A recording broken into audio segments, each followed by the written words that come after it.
It was a bright Monday morning in Lagos when Amarachi Nwosu stepped into the glass-walled boardroom of Vantage Global, one of the biggest tech companies in Africa.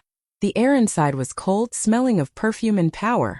Her palms were slightly sweaty as she clutched her folder, the same folder that carried her dreams, her CV, and years of hard work. She had practiced her answers all night, repeating them softly in her tiny Yaba apartment, trying to make her English sound perfect. But no matter how much she tried, her Igbo accent always came through. It wasn't something she could hide, it was part of her. Still, she had learned that in Lagos, people sometimes judged more by how you sound than by what you can do. As she looked around the long table filled with sharp suits and cold stares, she whispered to herself, "Just breathe, Amarachi. You belong here." Her heart pounded, but she straightened her shoulders and forced a small, confident smile. Outside the glass walls, the city buzzed with life, cars honking, people chasing dreams. Inside, Amarachi was about to fight for hers. She didn't know yet that this interview would change everything.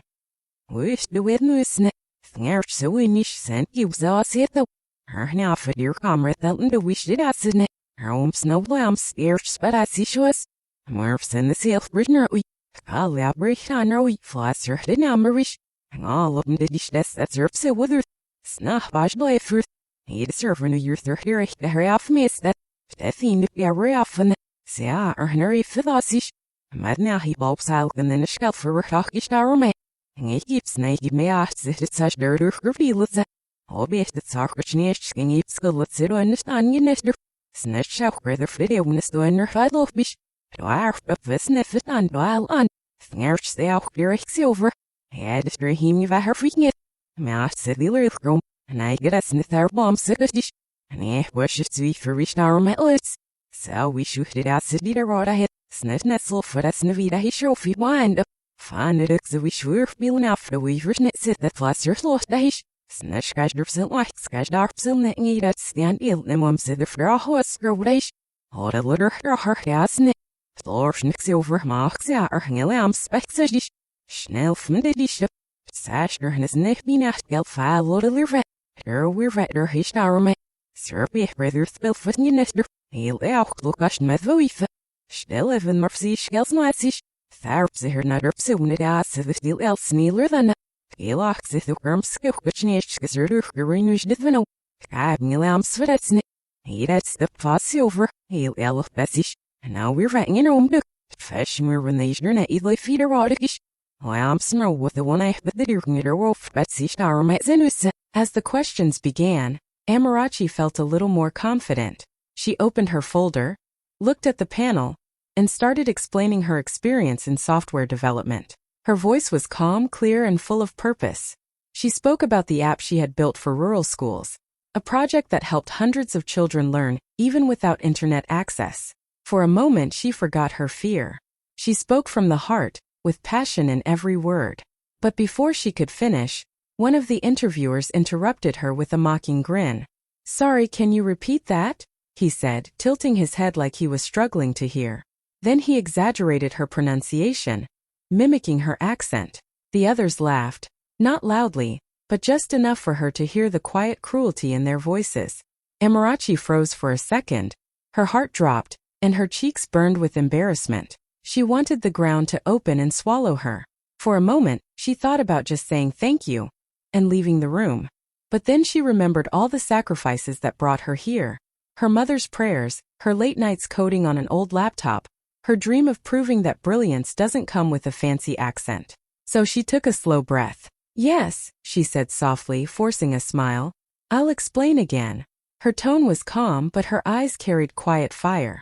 She repeated herself, this time even clearer, walking them through her project's design, the impact it had made, and the data behind it. The laughter died down. Even the man who mocked her stopped smiling as she spoke with confidence and precision. Her words carried strength, not the kind that shouts, but the kind that commands respect without asking for it. Inside, Amarachi told herself, they can laugh at my accent, but they can't laugh at my results. And for the first time, one of the panelists looked at her, really looked, not as a joke but as someone worth listening to. Inside, Amarachi took a deep breath and reminded herself, I am not here to impress them with pronunciation. I am here to prove my mind. The laughter still echoed faintly in her ears, but she pushed it aside and focused on why she came. She looked straight at the panel, her voice steady this time. My last project focused on bringing digital learning tools to rural schools that don't have internet access, she began. Her tone was respectful but confident. We created offline software that allowed students to learn coding, math, and science, even without Wi-Fi. The room went quiet. She could feel their eyes on her now, not mocking but curious. She continued, explaining how she led a small team of volunteers, how they worked from her friend's living room, and how their software had reached over 3,000 students in remote communities across Nigeria. It wasn't easy, she said softly. Sometimes we coded with candlelight because the power kept going off, but we believed education shouldn't depend on location. For a moment no one moved. Even the man who mocked her earlier shifted uncomfortably in his seat. Amarachi noticed it, but she didn't let it distract her. She stayed composed, her hands folded neatly on the table.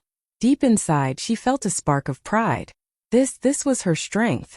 Not the way she spoke, but the way she thought, the way she built, the way she refused to give up when everyone else did. If they couldn't see her worth through her accent, they would see it through her vision. As she wrapped up her explanation, she caught sight of the quiet older man sitting at the far end of the table. He wasn't laughing. He wasn't judging.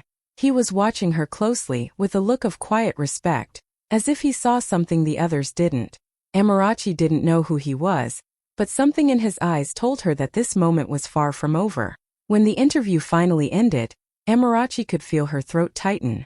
She had given everything.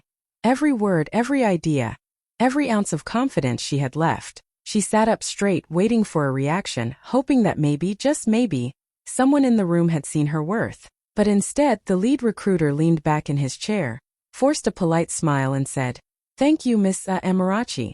We'll get back to you." His tone was cold, final, the kind of voice people use when they've already made up their mind. Amarachi nodded quietly. "Thank you for your time," she replied softly. She began to gather her things, trying to keep her hands from shaking. The room was silent for a second, until she turned toward the door. That's when she heard one of them whisper, just loud enough for her to catch. She should stick to local startups. This is Lagos, not the village. The others chuckled. The sound hit her like a knife. Her chest tightened, her face burned, and for a moment she couldn't breathe. She wanted to turn around and say something, anything, but she didn't. Instead, she lifted her chin slightly, forcing herself to keep walking. As she stepped out of the glass doors, the cool air from the hallway touched her face. She didn't realize she'd been holding her breath until she finally let it out. Her eyes stung, but she refused to cry there. Not in that office. Not in front of people who would take her tears as weakness. When the elevator doors closed behind her, the laughter still echoed in her mind. But underneath the pain, something else began to grow. A quiet strength, a promise to herself. One day, she thought, they will remember this moment, and they will wish they had listened. And as the elevator descended, Amarachi didn't know that the quiet man from the corner had been watching her leave, and he wasn't smiling at all. Everyone is aware what Sir Hebim Sashibim. Was the Irish night will sing if no. And as you even Cathina, Snatch out the wings here by Nammer. Wilson Bekish arm at not church stands. Slying it must sit the world. Arring it must not be that. Her he says no, we've written it in my name, Belk miss it. And Emmerich did the well. He'll else he'll merch her, and offer hanger it's right that's it, didn't it lock in the gosh, nillets, that's it, we can. Did not sich arme. We did so real if it's snimmerished. Her old Freddy has gave the steel carrot maxil. He'll yell best nimmer with my am say. Herbs a whaler it's over. Did he rish? Nemmerished. Her sim dahish off the arme and it has self. My aunt and no more almost stealing sir. We sit gal don't nemmerished. Doing it nimmer with. And it's here her heel let's nick but I see arme. All bulk this knave murphs it. Ish arme sim in feed. Nej, they not go up so fly me fmacha. Well, here's nay or feet nimmer murph it is the sahish. Herman one. Sab no for netsuch. Smash master a host did a termermish. Amam pavigistani blostui. Dead see shower the number see what I am sir thummer. Hobbiest the note of near sir thummer herfstirish. Fan gel of fervent o ahmaste. Saber navigation. Toch neve net per quite nimmer murph. Ngar spots the shaving. Flasser her strips a wish. Snoop sharp at serum empty. Arch deliver lock at this ovni come. Hurt fallet skirms. Hangin and merfnemo mir vetdale birvnammer. Sir Watnich Dustin Dahish and New Spot Baller Hanger it's. We've written it in Merfzilk Miss in your woods. Dabber not as ish. Snell as it with as knit up. Snits it in their own mussing fallow be.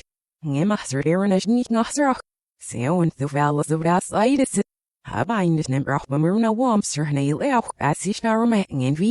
The next morning, Amarachi woke up before sunrise. She couldn't sleep much anyway. Her mind was spinning all night. She carefully ironed her best outfit, a neat navy blue blazer paired with a simple Ankara blouse her mother had sewn for her years ago. It wasn't fancy, but it carried meaning. It was her reminder of where she came from and why she started. After a short prayer, she took a deep breath and whispered to herself, "Whatever happens today, walk in with grace." When she arrived at Vantage Global, the receptionist looked surprised to see her again. "Good morning, Miss Amarachi," she said politely but with curiosity. Amarachi smiled faintly and replied, "Good morning. I'm here to see the chairman." The words felt unreal even as she said them. As she stepped into the same boardroom, the atmosphere shifted. The same recruiters from yesterday were already there, preparing for another round of interviews. The moment they saw her, their faces changed, shock, confusion, and maybe a little guilt. One of them whispered under his breath, "You again." Another frowned, pretending to focus on his tablet. Before anyone could say another word, the door opened quietly. In walked the same older man from the corner yesterday, the one who had watched everything. The moment he stepped in, the room fell completely silent. His presence carried a kind of calm authority that needed no introduction. "Good morning, everyone," he said in a deep, steady voice. The recruiters stood up instantly, greeting him with nervous smiles. Amarachi watched him, realization slowly dawning. He's the chairman. The man she thought was just an observer was actually the most powerful person in the company. He turned his gaze toward Amarachi and gave her a small, warm smile, the kind that made her heart steady again. "Miss Amarachi," he said, gesturing for her to sit. "I'm glad you came back." At that moment, the same people who mocked her accent the day before couldn't even look her in the eye. The chairman looked at Amarachi for a moment, his eyes calm and kind. Then, to everyone's surprise, he spoke. Not in English but in smooth, fluent Igbo. "Kidu ndebani," he said gently. "How are you, my child?" The room went completely silent. The recruiters froze, eyes wide. No one had expected that. Amarachi blinked in shock, her lips parting slightly. For a moment, she couldn't even find her voice. Then slowly, a small smile appeared on her face as she replied softly, "Adiname, sir." "I'm fine, sir." The warmth in her voice carried both surprise and emotion.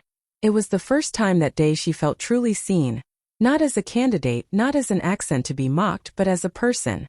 The chairman nodded, smiling proudly. "Oh, DMMA," he replied, still in Igbo, meaning that's good. Then he switched back to English, his tone steady but firm. "You know," he said, glancing around the room, "I come from Enugu. I built this company with this same accent. The same one you laughed at yesterday." The words hit like thunder. The recruiters shifted uncomfortably in their seats, avoiding eye contact. A heavy silence filled the room. Amarachi could almost hear her own heartbeat. The chairman turned his gaze back to her. "When I heard you speak," he said softly, "I saw myself. Your confidence, your ideas, your dignity. That's what we need in this company." His words carried weight, and even those who had laughed now looked ashamed. Amarachi's eyes glistened, but she kept her composure. She had no words, only gratitude. For the first time, someone powerful had looked past her accent and seen her truth. In that moment, everything shifted. The girl they mocked yesterday now stood at the center of respect. The same voice they laughed at had just echoed in the chairman's own language. And in that quiet boardroom, Amarachi's story began to change forever. The chairman looked at Amarachi for a moment, his eyes calm and kind.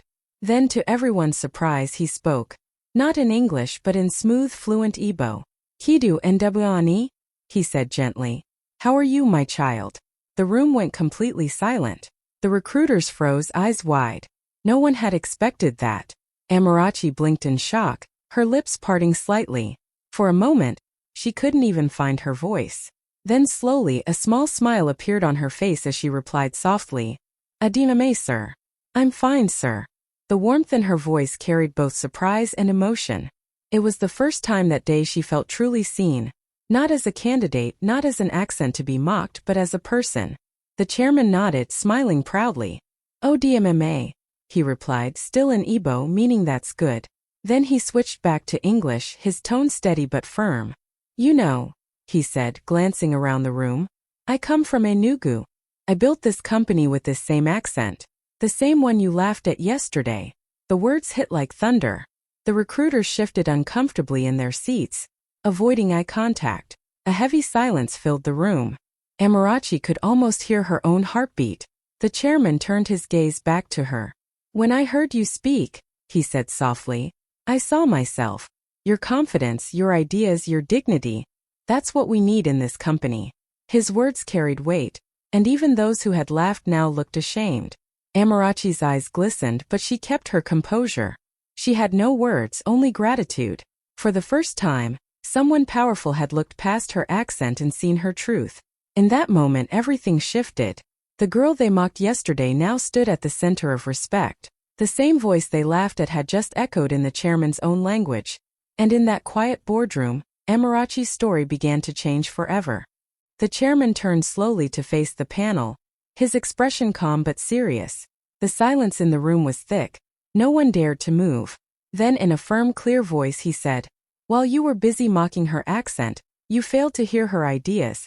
Ideas that could change the future of this company. Every recruiter froze. The laughter and pride they had shown the day before vanished in an instant. Some looked down at their notes, pretending to be busy. Others just stared at the table, too embarrassed to meet his eyes. The chairman continued, his tone still controlled but sharper now. You see, this young woman talked about connecting rural schools through technology, something even this company has struggled to achieve.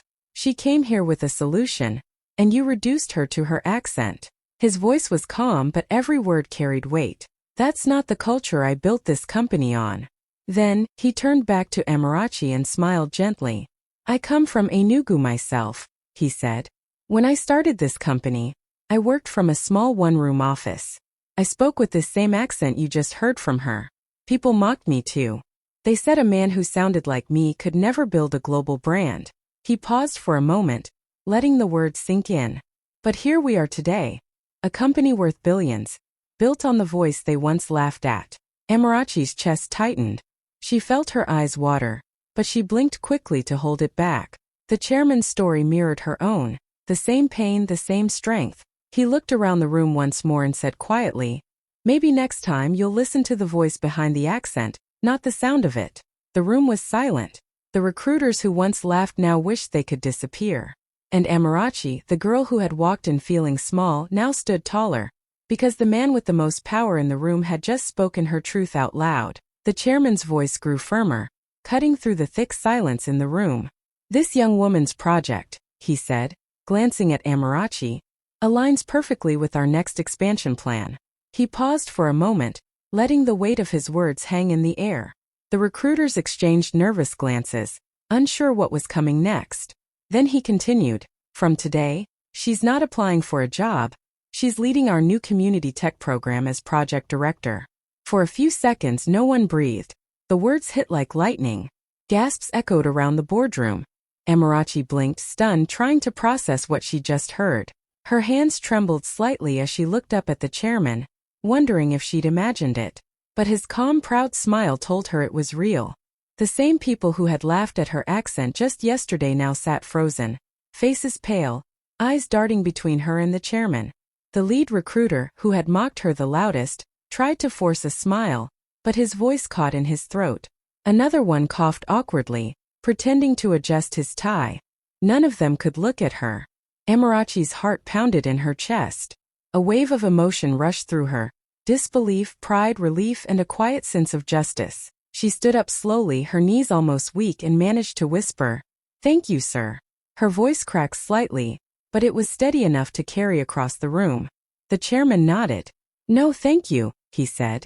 "You reminded this company of something we forgot, that true innovation doesn't come dressed in accent or appearance. It comes from passion." Amarachi took a deep breath. The same room that had once humiliated her was now the room where her destiny changed. The same people who had tried to make her feel small were now silent witnesses to her rise. As she looked around the table, she didn't smile out of revenge. She smiled out of strength. Because in that moment, every insult, every doubt, every laugh had turned into her victory. Amarachi stood there for a moment, still trying to take it all in.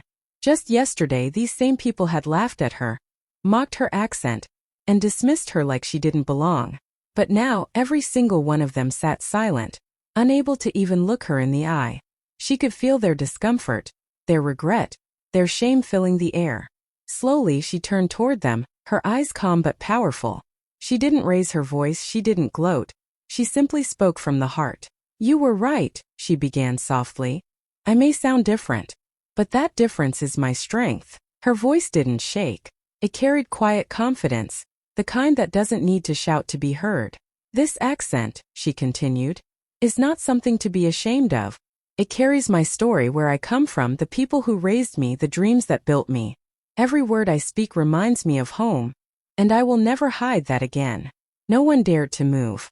The recruiters who once smirked now looked down, their faces red with embarrassment. One of them tried to mutter an apology, but Amarachi simply smiled gently. "It's okay," she said. "You taught me something valuable. Sometimes people laugh at what they don't understand, but one day they'll have to listen." The chairman watched her proudly, his eyes soft with approval. "Well said," he murmured. In that moment, Amarachi didn't just win a position.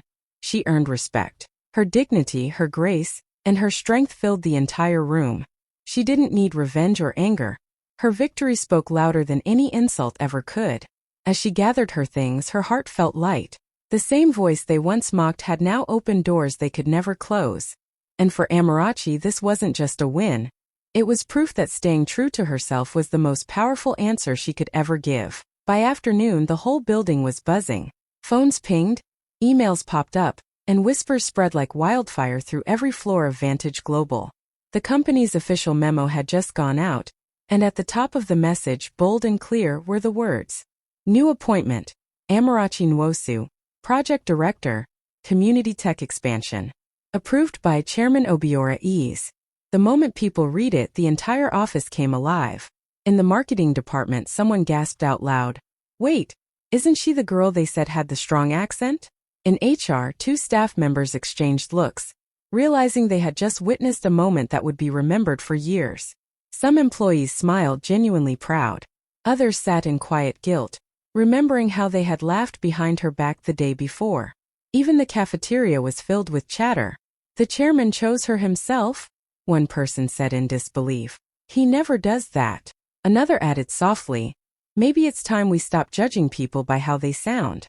Meanwhile, Amarachi sat in her new office, a small but bright corner space overlooking the city. She reread the email, her name shining on the company-wide memo. Her heart swelled with emotion. She remembered every sleepless night, every rejection, every cruel word. And now here she was, not as a rejected applicant but as a leader.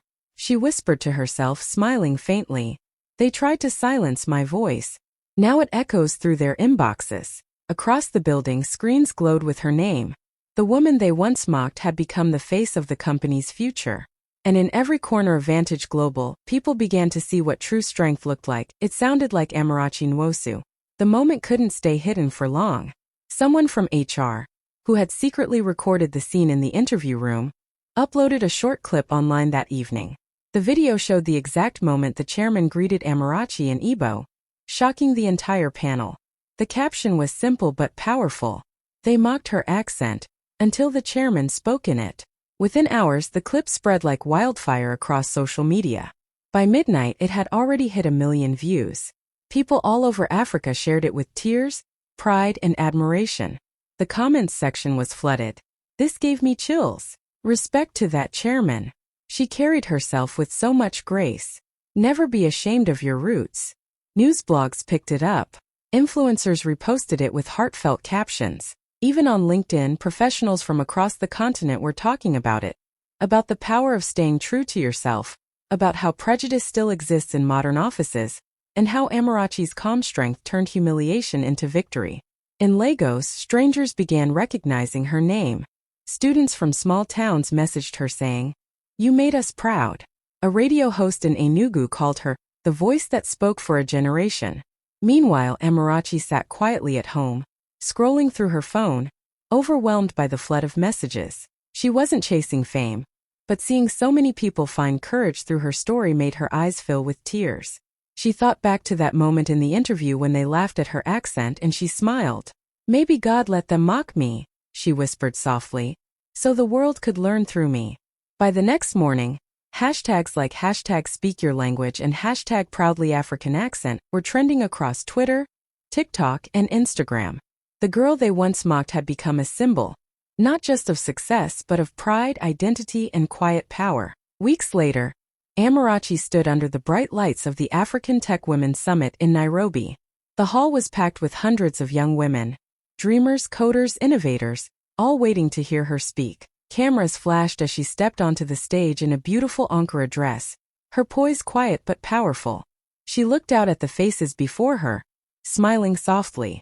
A few weeks ago, she began, her voice steady, I sat in a room where they laughed at my accent. But today I stand here because that same accent carried my story and my strength. The audience listened in complete silence, hanging on to every word. Your accent tells your story, Amarachi continued, emotion shining in her eyes. It carries your home, your people, your journey. Never hide it. The world will adjust to your truth, not the other way around. For a second, the hall was completely still. Then, applause thundered across the room. Some women stood, clapping with tears in their eyes. Others cheered, shouting her name. Amarachi smiled, that same calm, proud smile she wore in the interview room weeks ago. Only now it carried the weight of victory. In that moment, she wasn't just the woman they once mocked. She was the voice of every African girl who had ever been told she wasn't enough. A living reminder that dignity speaks louder than perfection, and that true power begins when you speak with pride.